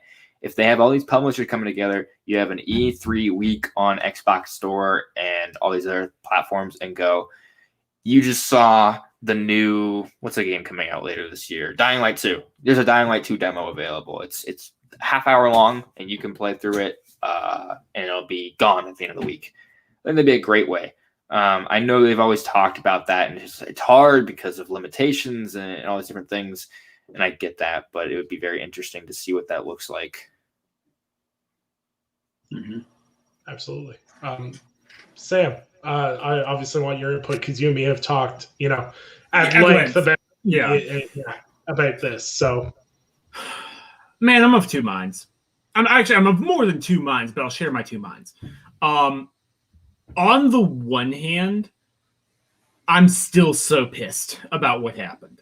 And I'm still really annoyed that the ESA has not been taken to task and had their clock cleaned out regarding what happened. And then you hear the stories of like how they treated people who did want to help, and like some of the stories that even I can't share, but like former employees have talked to me about some of the stuff that happened and like changing of the guard and all that. It's just it's awful. And I don't like that. And I don't like supporting any endeavor the ESA is in as a result.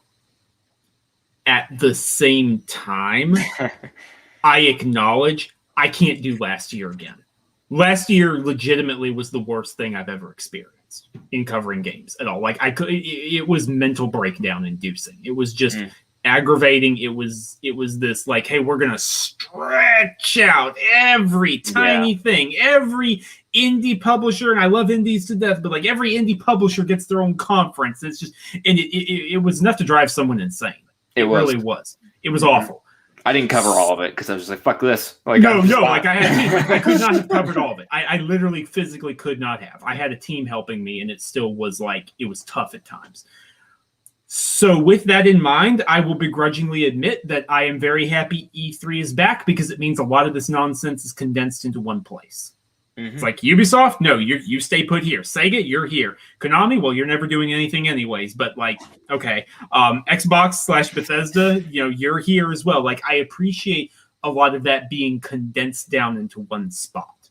Yeah, it makes it a lot easier. It's like, give me one hellish week, and then I'm done with it. Cade, I don't know if you're this way, but like for me, whenever I went to E3, because I went in 2017, 2018, and 2019, I just got into this zone where it was like, yeah, I'm doing this for 1 week. I'm firing on all cylinders, barely getting any sleep, go, rushing to appointments, interviews, previews, write a ton of stuff, and then you just crash afterwards. Yeah. And you were fine. Yeah. And that was it. And so I can't do the 4-month thing again. I can't. And so I am begrudgingly happy E3 is back, is the way I'll put it. Absolutely. Eric, what about you? Where are you at with E3? You here? You over there? No, I'm kind of like in like the same place. I mean, obviously, I'm not covering it as media or anything like that, but as a consumer, it still felt like it was all over the place. Like I literally at one point, I just started just watching the Twitter feed to see what was what. I was like, I don't have time to stop and watch this next show, so I can't even imagine what you guys were going through. I got to a point where I actually didn't care anymore. Yeah, I legit just didn't care. I was like, I don't care. A game's gonna release, and I'll figure it out then. I don't have any more hype to see anything else. So I'm kind of like in between. Like I'm indifferent on it. Like I don't want that same mess, but I also don't know if the ESA and E3 is still necessary. Like I know someone needs to consolidate this thing and figure it out, but I'm like, I don't know why. It's almost like E3 is like the Gestapo. It's like we got to go through them guys, or something. And I don't know how they're pulling it off. So yeah, I'm not going to go as far as to say like I still kind of want them to go away and it's a wrap. I mean, maybe they can figure it out, but I still think they need to be held accountable and have that make good for what they did and how that happened. They shouldn't just be able to walk off like that. We see too much of that in the real world of, things that actually can hurt people, and that can hurt people, and people need to be held accountable for it. So yeah, I don't want the mess again. I'm curious as to what this thing is going to be, because I have this feeling what we're going to get is this E3 thing, and then we're still going to get a mess. Yeah. I mean, we already know that there's going to be at least 2. We already know that EA is going in late July, which, by the way, is way later than normal for them. Right. I want to spin off into that. And then we know Sony's going to do something else somewhere else. Mm-hmm. So that's already 2 big publishers. Right.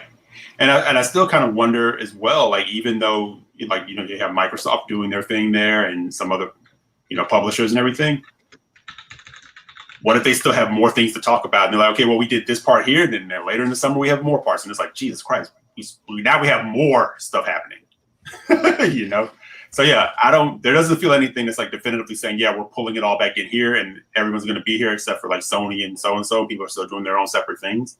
It sounds like it could still potentially be a mess. Yep. So we'll see. Yeah, absolutely. Because the Guerrilla Collective, which was the independent, basically all the European studios, they're still firing in June. So that'll be a separate showcase too. So there's going to be a whack of stuff. It's a little bit weird for me because, I spent the past 3 years covering E3 for various sites and everything else. And, E3 is one of those weird times because I work a full-time job on top of covering games writing, and I would take a week of holidays from my main job to crank out 100 articles of trailers for E3. And it was a lot of fun. And then I'd have about 2 days off afterwards to just go, oh, thank God it's over. But I agree with Sam and Cade. Last year it was brutal. It'd be like, oh, I've got to get up at 3:00 in the morning because they're revealing something in Germany at noon. And it's like, oh, is the game big? And it's like, oh, it's a big SEO game. Oh, why are they revealing it at noon in Germany? And like, reveals in Japan and just all over the place timeline wise. And yeah, by like August, September, stuff would get announced. I'd look at it and go, I don't care anymore. Now, on the flip side of that, too, is there's a certain point with E3, too, where all the games kind of blend together because they're throwing so much at you that you're like I can remember so many times with Eric going, hey, you remember that game with the shooty guy? It's like bouncing off walls, and you're like, The Ubisoft one? No, the other one. And you're like trying to place what game that was. So it all kind of blends together regardless of how you do it to an extent. But I'm kind of happy E3 is back. I'm not so much interested to see how they're going to pull off the digital event this year. I'm more interested to see what they'll do next year when we get back to in-person stuff. Like, you know, what kind of activations are they going to have planned for 2022? Like, that's going to be the real interesting thing for myself personally. Is what is the future proofing they're doing with this? And it's also interesting. A lot of and this isn't necessarily calling anyone out, but I've seen the journalists who got their offices addresses leaked being like, yeah, this is fine, or be interested in hosting it, and trusting the ESA again is fine. But seeing a lot of people that, you know, don't work from offices and have their home addresses leaked being like, yeah, no, this isn't cool. So it kind of feels like a rift there where, you know, certain people feel comfortable because they weren't necessarily as exposed as others were. And I still think the ESA needs to be held accountable for that, because you can't have, you know, we saw people like, a perfect example was Kurt McCann. You had people like taking photos outside his house and tweeting at him.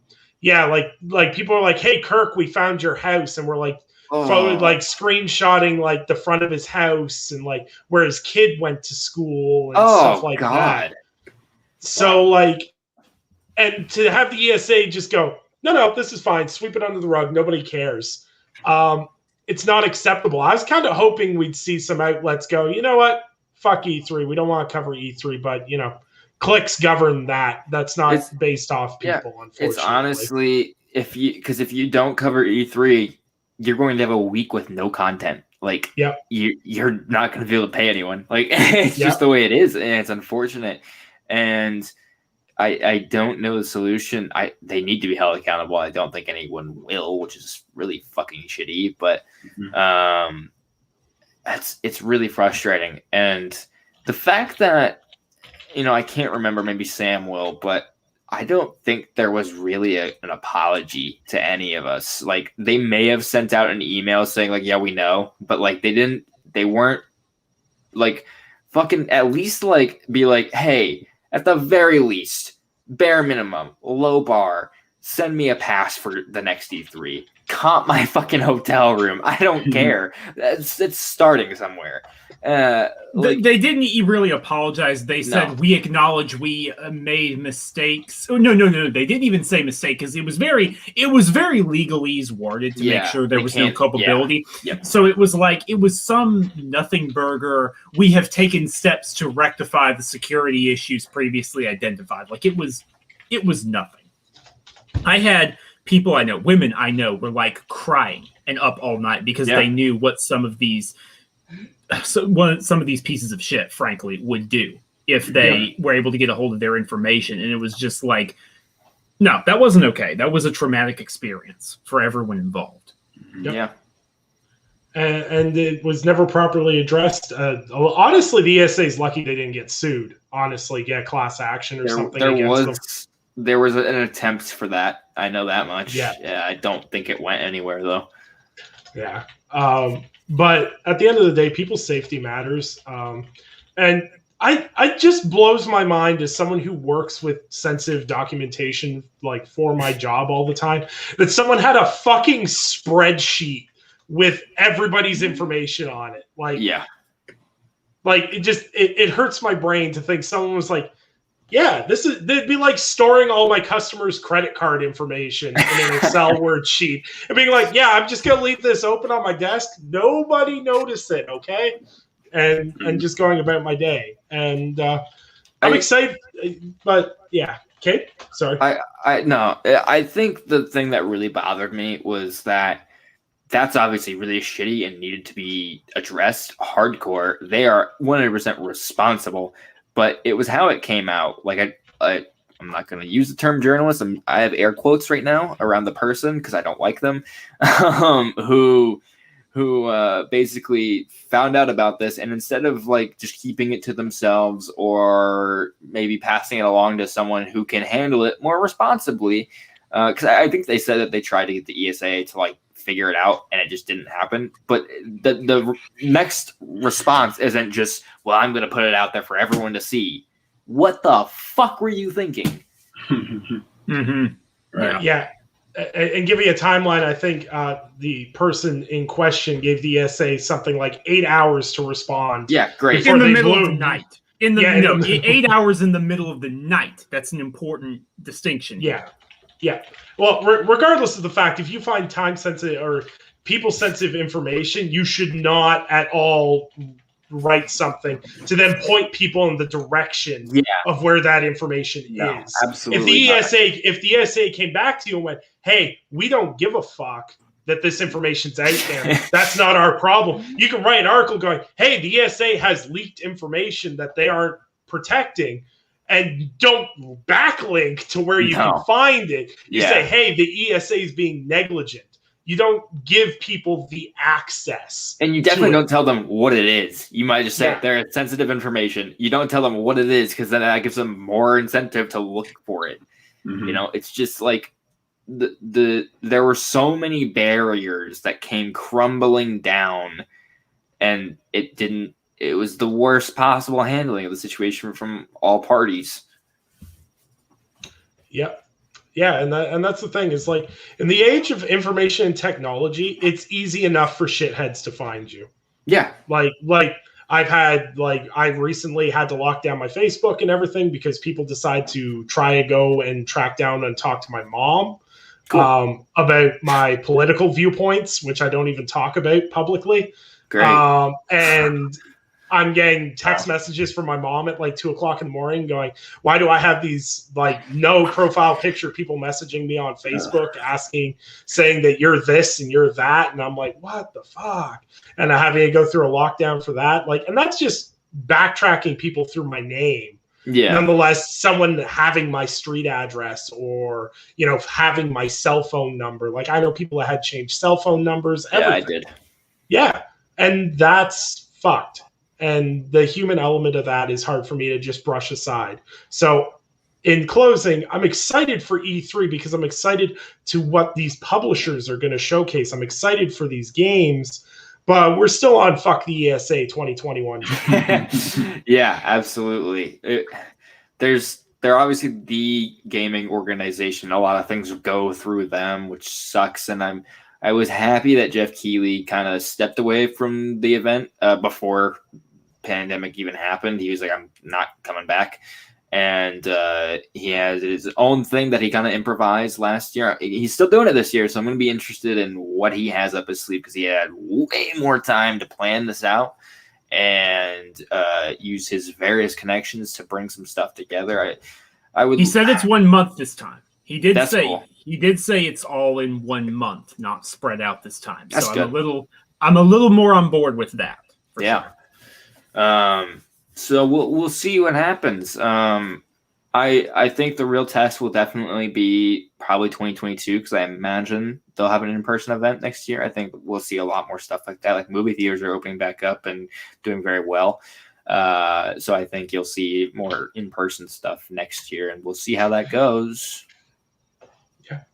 Yeah.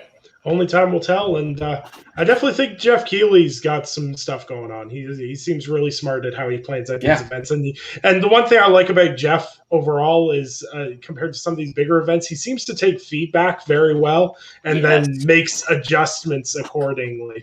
And I don't think, with how big the Game Awards has gotten over the years, if he starts wanting to actively compete against the ESA, they should watch themselves, because he's got the relationships with all these publishers. And if he makes a good enough of a pitch to certain publishers, he could certainly do something in the future that would shake things up. And I'm all for independent guys like Jeff fucking over people like the ESA on a regular basis. Yeah. Right. But only the future will tell. That pretty much wraps it all up there, nice and tight in a bow and right on. So we'll get to outros now, and we'll start with our guest, of course. Cade, if people wanted to find you, besides an ESA leak, where could they find you? You can find me at Cade_Onder on Twitter. It's CADE_ONDER. And that's pretty much my main little platform that I have. I'm very active on there. And then you can also find all my articles on screenrant.com. I just started working for them this year. So that's where I am now. Nice. Absolutely. Awesome. And I definitely implore you to follow Cade. He posts great stuff, and you'll have a good time for the most part. If you don't like chicken tenders, then get the fuck out. Sam, where can people find the great work you do? Yeah, you can find me on Twitter at Samuel Tolbert. That's TOLBERT. I'm currently writing news over at Tech Radar, giving that team a hand. And yeah, fun stuff. Absolutely. And Eric, where can people find you? Yep, you can find me on Twitter, EC Jackson with an X. And when I'm not around there, which I am pretty often, but you can also find me on Basement Radio Arcade Podcast Wednesday nights at 9:00. Absolutely. And I'm Nicholas Downey. You can find me on Twitter at Undead3XVI. And you can find everything we do on YouTube at The Gaming Perspective, which is most likely where you're watching this. Or if you're listening to this on MP3, go shoot the YouTube a subscription.